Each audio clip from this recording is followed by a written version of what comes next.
Welcome back, everybody. It's Friday. I'm in the United States. Paul's in the United States, and you're listening to a podcast or video, I guess. Whatever you're watching, maybe. Whatever you're doing.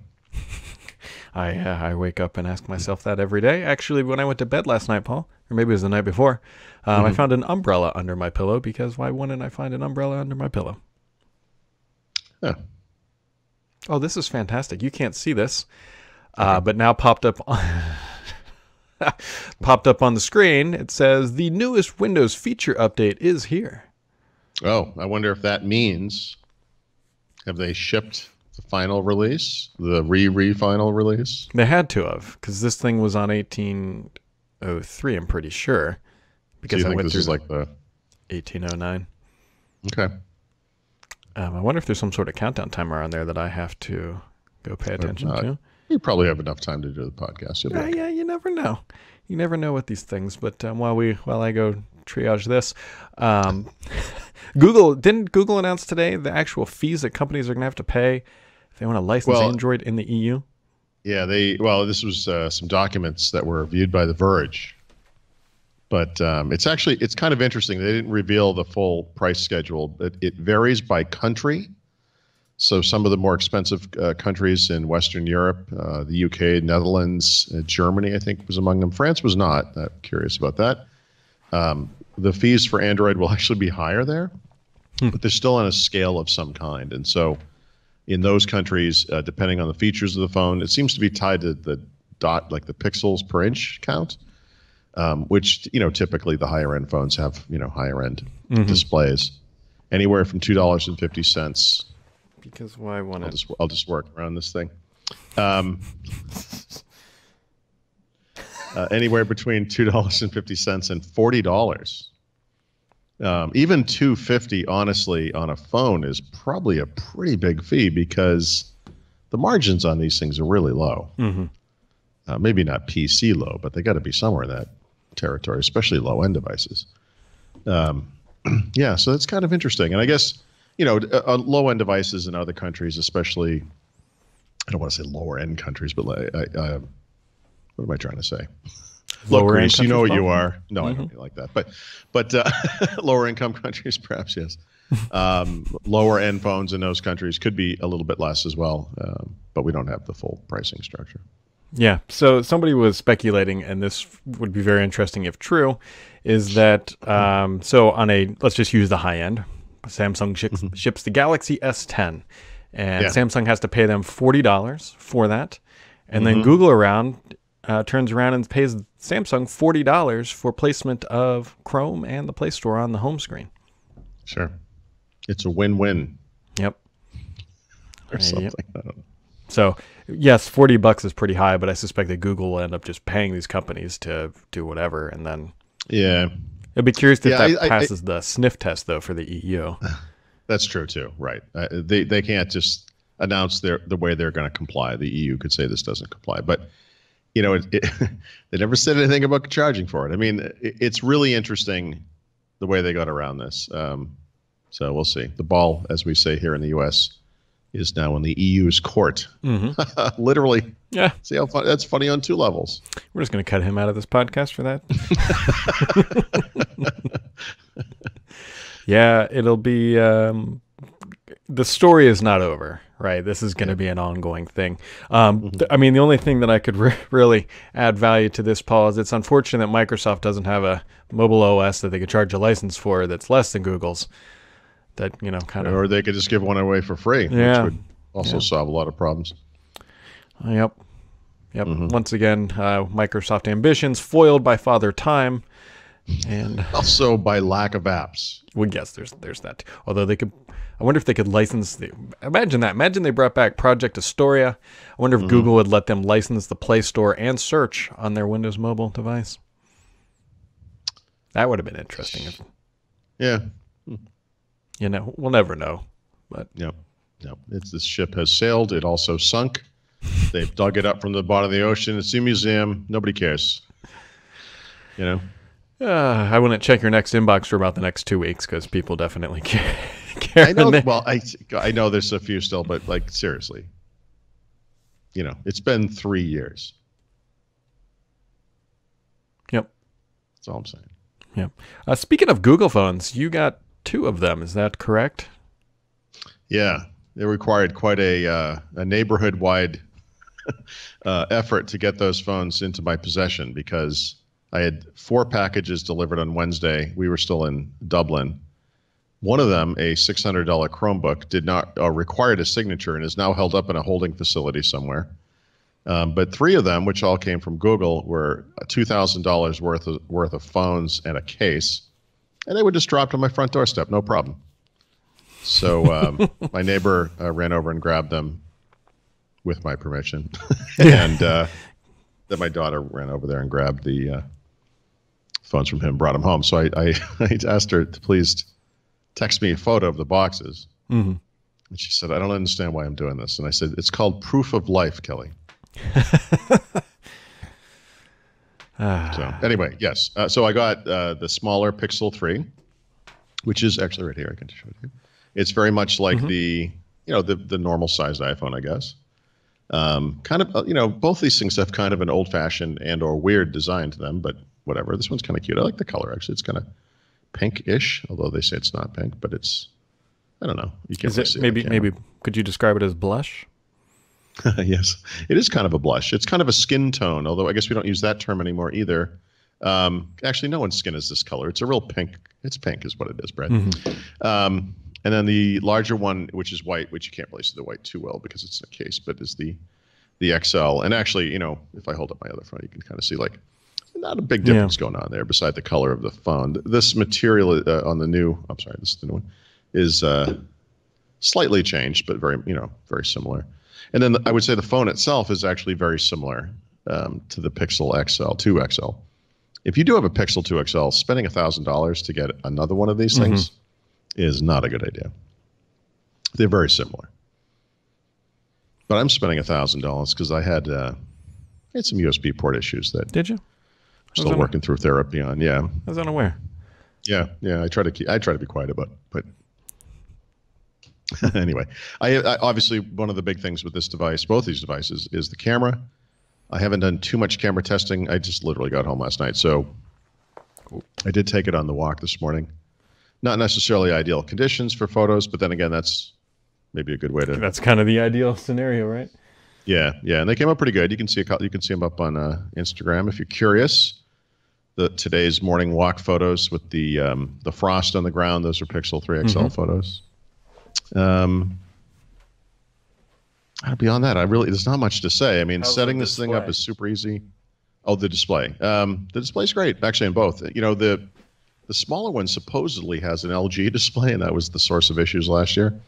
I guess it's improved dramatically, and it's a lower res screen. I mean, it's kind of a 1080p, tall 1080p screen. The XL is a 1440p screen. I'll do more of this kind of thing, but I'm looking at them side by side. I don't believe that the smaller one is particularly low res. It doesn't seem, terrible. It seems really nice, is what I should be saying. Both screens seem really nice. What we say about you? Not always terrible. Is the general consensus. So I need to spend more time with it. I'll look at these things out in the sun, compare them side by side, et cetera, et cetera. I got to get it fully configured still. I configured this as a new phone. I wasn't actually sure which one I was going to keep. But there's a part of me, I got to say, getting the smaller one and having something that would actually fit, like I don't have a pocket on this shirt, but even in a small front pocket like this would fit, or fit more easily in like jeans pockets or something. There is some appeal to that for sure. Yeah. And I bumped up the font size where it's fine. You can use it with one hand, which is frankly kind of neat. I mean, I don't know when Apple introduced the Plus phone. It was probably iPhone 6. But 6, 6S, and 7, I had the Plus. Nexus 6P, all 3 pixels, well, the first 2 pixels, let's say. I mean, I feel like I've been using these bigger phones for maybe 6 years-ish. I bet it is, So I'm used to it, and I do like that. I'm not a fan of the notch. Actually, I could probably show the notch pretty easily. Let me find the bathtub, as someone. Yeah. It's big, and actually, let's see if I can. It's not gonna. It's so bright, unfortunately. What you don't get is that well, you can't really see there. Let me see if I can find a better way to do this. There's a yeah. I'll bring up the map that shows you where I live. Now I'm trying to find a yeah. I don't know. Maybe that'll do it. The status bar that's on either side of that display of that notch is just this wasted space, right? Because it fills that space. And then you can kind of see it. It's hard to see, but on this side, closest to the notch, is that little white dot it looks like. That's actually a little caret. And what that means is there's other stuff it wants to display, but it doesn't have enough room. So it doesn't even use the space effectively. Yeah, maybe Google should have talked to the people making the OS and made it a little I know. more. They could have, they could have gotten together, maybe, I don't know, done maybe something had a party. smart. Yeah. Oh, well. Well, you know what we need to do, Paul, is we need to go back to Hawaii to test it under direct sunlight again, because that was... Yeah, obviously that's the correct way to do it. I agree, and I accept. Please twist my arm to make me go back to there. Let's do that. Qualcomm, if you're listening, please have another event in Hawaii. Invite us so we can get lost again. Speaking of Qualcomm, Brad, see, I can do it too. You're learning. Look at that. You go to Ireland and you learn how to do a transition. I've recorded 1,000 podcast episodes, and I finally did it. Nailed it. What Paul is referring to here is this thing back here, which is the Samsung Galaxy Book 2, not Book Space 2, but Book 2, all one word. And it is it's shipping with the Snapdragon 850 in it, which is a sizable jump over the 835, although performance is still a big issue here. It does come with this keyboard, and it also comes with the S Pen in the box for the low price of $1,000. Comes with, I think, 4 gigs of RAM, 128 gigs of storage, 20-ish hours of battery life. I think I wanted to be amazingly successful, but my problem here, Paul, and you probably might feel this too, is that's the exact same price as this thing right here, Surface Pro 6, the i5 variety. And we know there's no performance issues there. So no, the performance is fantastic on that device. So what's the consensus on Surface Pro 6 battery life? To be honest, I haven't looked at anybody else. I'm still getting almost roughly the same as last gen. I'm looking somewhere between 6 to 7 hours of real, like, actual usage. So that's, it's, I'm actually, you can't even tell, but I had to plug it in. Yep, there's that charger, because it was trying to rotate that screen. So, yeah, we'll see. We'll see if I mean it's a Surface Pro. Like, that's I mean, These designs are such bald-faced copies now that it would be laughable if there weren't so many of them. I mean, you can even see that they do the little keyboard click-in thing there. Yep, the kickstand.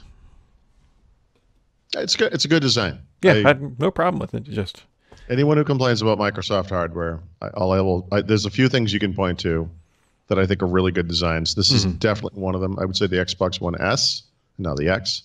Yeah. Especially when you consider the tank that was the original Xbox One.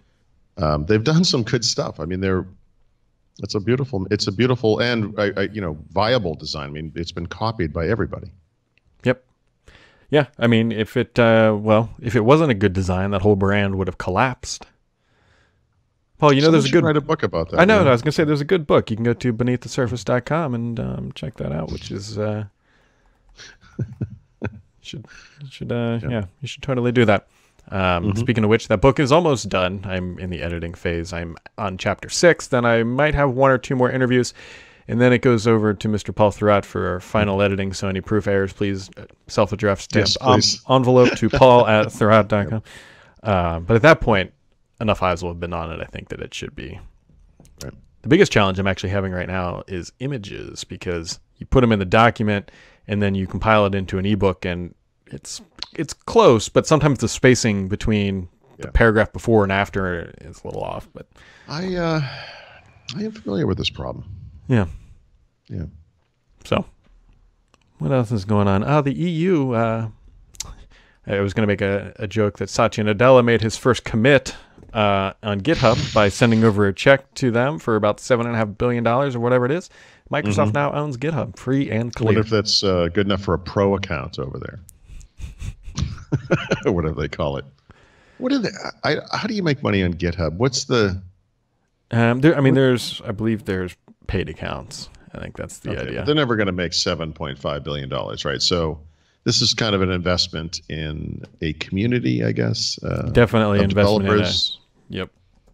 Yeah, keep your relevancy to the developer audience, which, by the way, absolutely viable. I mean, I was sort of researching when I was looking this story up today. I was reminded of the fact that when this was announced back in June, I think it was, GitHub's most recent valuation at the time was $2 billion. It's like there must have been a couple of companies bidding there. So, yep, 7.5. That's is that what it was? Nokia? That's the number that came off the top of my head. I'm hoping that's right. Yeah, but so just for transparency's sake, developer edition starts at $7 per month per user, all the way up to enterprise, which is $21 per month per user. And then there's the premium account, which is $7.5 billion. But the good news is it's a one-time fee. Yeah, it comes with some free office space and deck chairs. Yes. So also, I hope you don't mind us putting someone in as your new CEO. Which, granted, I think they picked the right person for this. Nat Friedman is, you couldn't have picked, for those who aren't familiar, he ran Xamarin before Microsoft bought Xamarin and hasn't left the company, which a lot of people actually thought he would. They thought that he'd get snatched up and he would just cash out, but clearly not. We may eventually find out that he had something to very I bet central he to did. this, right? So I would imagine a guy like that had a hard time finding a role that made sense for him within Microsoft, and that eventually he was like, look, I'm thinking about this, I'm thinking about that. And they were like, what do we have to do to get you to stay? And they're like, I don't know, maybe you could buy GitHub and I could run that. Yeah. I know it sounds kind of simple-minded, but it wouldn't surprise me if it was something like that. Yeah, I definitely think he probably had a part of it. It wouldn't be surprised me if somebody like Gabe All was probably maybe backing this at some level, because I know he's a big fan of GitHub. Remember, he helped move Microsoft over to that platform for their development. So not necessarily GitHub, but I believe just the Git mentality. I'm sure the thing they were using back at Microsoft was like a VB script thing, and it was probably not super reliable. I believe it was actually an Excel macro, and that's why Excel's so good, is they kept having to beef it up to make it. Because when they went to 64-bit, it wouldn't run anymore, and then they were like, screw it, let's just use something else. Yes. And then, Paul, the utmost important question of the day, now that you're back home, Black Ops. Yeah. How is it? Yeah. It's good. I mean, I feel like I need to, I haven't done this yet, since the beta. I need to get into this blackout mode and see what's going on there. There's always like this transition. It's hard to say this to people who don't play the game, because there's just a bunch of Call of Duty nonsense that I have to kind of explain. But you kind of build up your class and you have different weapon types and add-ons, and the systems are different between each game. The system they use in this game is actually the one they used previously in Black Ops, of course, right? And which makes sense when you think about it. But I'm so used to it not being Black Ops that it took me a while to kind of remember. Oh, like, right, okay, I get it. But there are these things I kind of rely on in Call of Duty that I haven't run into yet here. And these are the things I call the cheap kills, like the little bombs you can leave around a corner, or, that kind of thing. So I'm assuming as I kind of scale up the character, the class or whatever he is, like I can see it's right there. I can see it's like level 21. I've only used the one assault rifle. I haven't branched out in any other weapon types or different types of assault rifles, whatever. So, I mean, there's just a lot I don't quite know yet. Sure. The maps so far have been very good, mostly. Because I've been doing this for so long. Like there's 3 or 4 remade maps in here that are classics from Call of Duty. Actually, I think they're all classics from. Yeah, I think they're all from Black Ops, actually. That are fantastic, and I love the new versions of them. That's not always the case, I think today I'm going to go back and play World War II again for a couple of games, just to kind of reacquaint, and then make a better decision about which one I like better. But then I also want to play Blackout. So you should try PUBG. Well, I like games that run fast, Brad. And high frame rates. Yes, I know I'm picky, but actually, one game I might be playing is Half-Life 2 for probably the 12th or 15th time, because that hit backwards compatibility this week. Did it? Along with Portal. Actually, it's the whole Half-Life 2 I love orange Portal. box thing.